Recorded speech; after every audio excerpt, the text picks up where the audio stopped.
Saudara-saudara yang dimuliakan oleh Allah Subhanahu wa taala, di sini saya mohon maaf yang sebesar-besarnya, bukan maksud apa-apa, tapi ini hanya ingin mengungkapkan apa yang menjadi unek-unek di dalam hati dan pikiran saya, yang harapannya tiada lain hanya berharap mudah-mudahan bermanfaat dan berguna, khususnya bagi diri saya sendiri, umumnya mudah-mudahan bagi kita semuanya. Dan yang akan saya ungkapkan pada kesempatan ini yaitu melihat jauh ke sumber awal. Ketika bumi langit belum ada,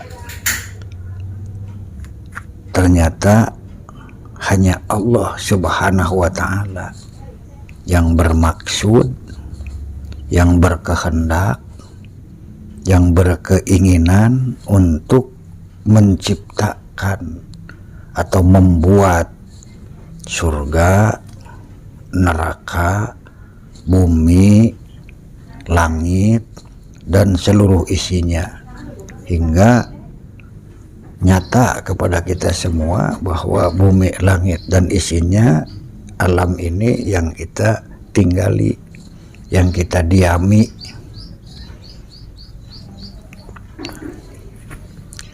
Nah, di sini kita bisa melihat bahwa semuanya itu adalah program Allah Subhanahu wa ta'ala yang menjadi ketetapannya.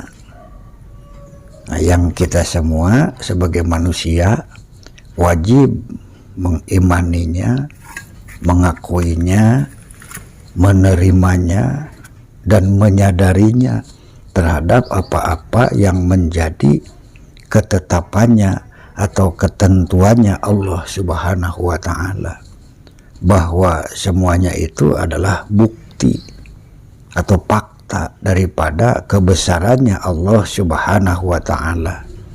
Berarti jelas jika kita menyadari bahwa bumi, langit, dan seluruh isinya ini adalah hanya suatu wujud atau bukti daripada kebesarannya, berarti semuanya adalah tidak ada yang kita lihat dalam tanda kutip, seolah-olah kita hanya melihat Allah. Dan kalau kita hanya melihat Allah, ya inilah fakta kebesarannya. Nah, yang menjadi pertanyaan di sini, bolehkah kita mencela terhadap fakta kebesaran Allah? Nah, menurut saya di sini, jadi walaupun orang jelek atau yang bagaimanapun, tidak ada kewajiban bagi kita atau apalagi atau keharusan untuk mencaci, mencela, menjelek-jelekan, kecuali menjelekkan diri kita sendiri. Kalau luar daripada diri, ini semua adalah fakta kebesarannya Allah Subhanahu wa ta'ala yang harus kita kagumi, yang harus kita hormati, dan yang harus kita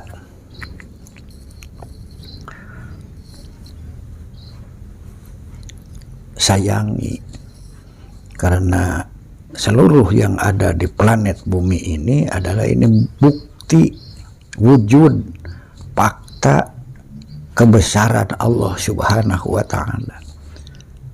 Jika kita mencela, menghina, mengejek kebesarannya, berarti kita sama dengan mencela atau mengejek terhadap Allah Subhanahu wa ta'ala yang menghendakinya. Nah dari itu untuk kita semua, menurut saya, untuk saya sendiri, jadi tugas hidup ini tiada lain hanyalah kita dituntut untuk berintrospeksi, membaca diri, membaca kitab yang ada pada diri.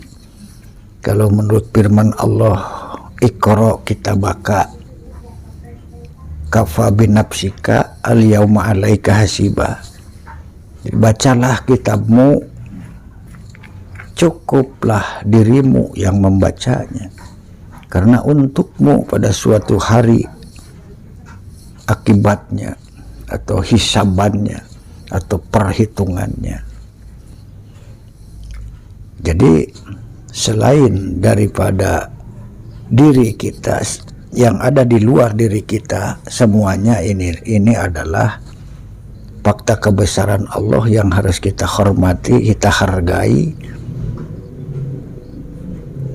Kalau kita sadar bahwa ini fakta kebesaran Allah Subhanahu wa ta'ala. Karena yang jadi masalah kan gini, orang umpamanya ada orang melakukan kezoliman, kejahatan, kekufuran, kejelekan. Nah ini kan sudah jelas. Nah yang jadi masalah, kita menjelekkan. Padahal yang jelek tadi tidak dijelek-jelekan juga sudah jelas. Nah yang jadi masalah, apakah kita ini yang menjelek-jelekan orang jelek, apakah tidak lebih jelek daripada si jelek? Nah, daripada menjelek-jelekan yang lain, bisa-bisa kita terbawa karena menjelek-jelekannya, karena hakikinya kita melihat Allah. Nah, jadi lebih baik introspeksi, bacalah kitabaka, bacalah kitabmu, amalanmu, pekerjaanmu. Jadi tulisanmu di sini kan pekerjaan, perbuatan, tindakan, apa yang dilakukan oleh kita sendiri, baik yang diucapkan, baik yang dalam itikad, baik yang diperbuat, semuanya akan tercatat dalam kitab sijin dan ilijin. Jika baik, tertulis di dalam kitab ilijin. Jika kita berbuat buruk, nah itu akan tertulis di dalam kitab sijin. Nah inilah yang harus kita baca dalam kehidupan sehari-hari di dunia ini. Nah untuk itu ya mudah-mudahan aja ini ada manfaatnya, walaupun apa yang diungkapkan ini sebagai curhat yang menjadi renungan atau yang menjadi bahan unek-unek, mudah-mudahan ada guna dan manfaatnya, ya khususnya bagi diri saya sendiri yang sebagai manusia yang belum jelas nasibnya, karena bisa selamat, bisa celaka, bisa mendapat rahmat, bisa mendapat laknat. Jadi saya ini orang yang tidak jelas sebetulnya. Sesungguhnya saya ini adalah orang yang tidak jelas, belum tidak jelas. Apakah saya ini yang menjalankan rahmat, yang menjalankan keimanan, keislaman? Apakah saya ini orang yang termasuk orang-orang kufur menurut pandangan Allah? Ini bagi Allah bisa saja memutuskan apa haknya Allah Subhanahu wa ta'ala sepenuhnya. Saya hanya baru berusaha belajar semaksimal mungkin, berusaha memperbaiki diri, hanya bisa berusaha menjalankan aturan rahmatnya Allah tentang jalan keimanan dan keislaman, dan berusaha menghindari dari jalan kekufuran, dari jalan laknat, dari jalan setan. Hanya berusaha, jadi harapannya tipis untuk selamat. Bahkan kalau disadari sesungguhnya Ya, ini hanya menceritakan diri saya sendiri. Sungguhnya saya merasa lebih kuat sebagai calon neraka. Bahkan 99% itu sudah terjamin oleh ancaman neraka atau oleh azab neraka. Harapan selamatnya itu hanya 1%.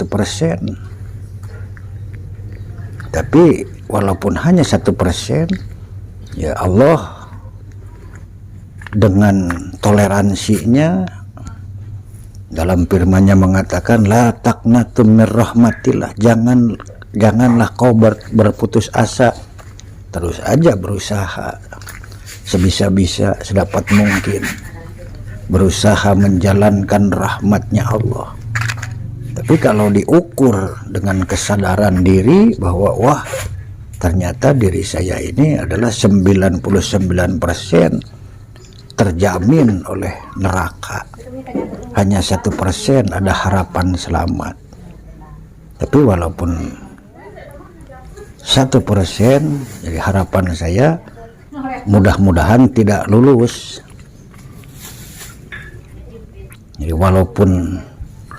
walaupun terjamin 99% oleh neraka, harapan saya hanya 1%. Walaupun saya sudah terjamin 99% masuk neraka, mudah-mudahan tidak lulus. Hanya itu harapannya. Jadi ya nanti kalau kita sudah menyadari bahwa kita ini kemungkinan besar celaka atau kemungkinan besar masuk neraka, ya kalau tidak lulus itu kan akan menghasilkan kebahagiaan yang tiada henti. Tapi coba kalau kita umpamanya merasa 100% akan masuk surga tapi tidak lulus, nah kan mungkin kecewanya juga selama-lamanya. Makanya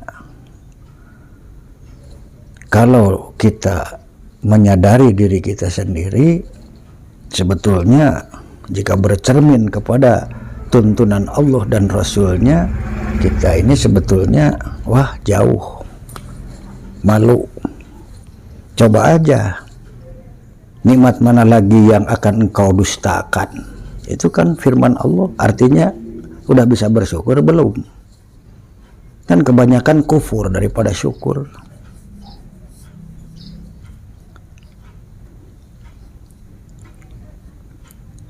Wasbir, bersabarlah. Coba tanya hati kita, apakah kita bisa sabar dalam menyikapi segala persoalan di dalam kehidupan. Kan terkadang kita hidup ini tekaupan, kalau istilah, mudah tersinggung, mudah sakit hati, mudah dendam, mudah marah, mudah dengki, mudah iri, mudah ngadat atau ngamuk. Kan kalau kita bercermin pada tuntunan Allah, pada tuntunan Rasulullah, kan malu. Saya ini mengikrarkan janji dengan dua kalimah syahadat, artinya sanggup taat kepada Allah dan Rasulnya. Tapi faktanya kadang kita banyak menolaknya terhadap perintah Allah dan Rasulnya. Makanya ya saya menganggap bahwa yang ada di luar saya semuanya, saya menganggap mereka orang-orang yang berpotensi masuk surga. Hanya satu-satunya saya ini yang jelas 99% terjamin oleh neraka. Harapannya walaupun terjamin 99% oleh neraka, harapan saya hanya mudah-mudahan tidak lulus. ya apa namanya juga calon. Di calon itu belum tentu mencalonkan jadi camat atau jadi lurah, apalagi di DPR merasa lulus ketika waktunya dibuktikan ternyata tidak lulus. Kalau sudah merasa lulus jadi ketika faktanya tidak sesuai dengan apa yang dirasakan oleh dirinya, tidak sedikit kan gara-gara nggak jadi mencalonkan DPR nggak jadi stres, mencalonkan lurah nggak jadi stres, depresi.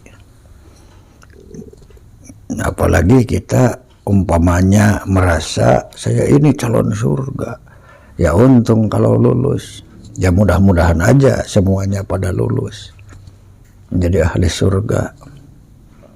Cuman kalau saya melihat diri saya sendiri, wah ternyata berat, ternyata susah untuk menjalankan keimanan keislaman, untuk menjalankan tuntunan Allah Subhanahu wa Ta'ala dan Rasulnya. Belum bisa sampai saat ini, tapi saya akan berusaha, tidak akan putus asa, akan terus belajar, berusaha sebisa-bisa untuk menjalankan rahmatnya Allah Subhanahu wa Ta'ala. Itulah mudah-mudahan jadi bahan renungan bagi kita semuanya, jadi bahan pertimbangan, jadi bahan kajian di dalam kehidupan kita masing-masing, di dalam menelusuri liku-liku perjalanan hidup di dunia ini yang selamanya tidak lepas daripada ujian dan cobaan yang setiap saat datang saling berganti. Sekian dan terima kasih, mohon maaf dari segala kekurangan. Assalamualaikum warahmatullahi wabarakatuh.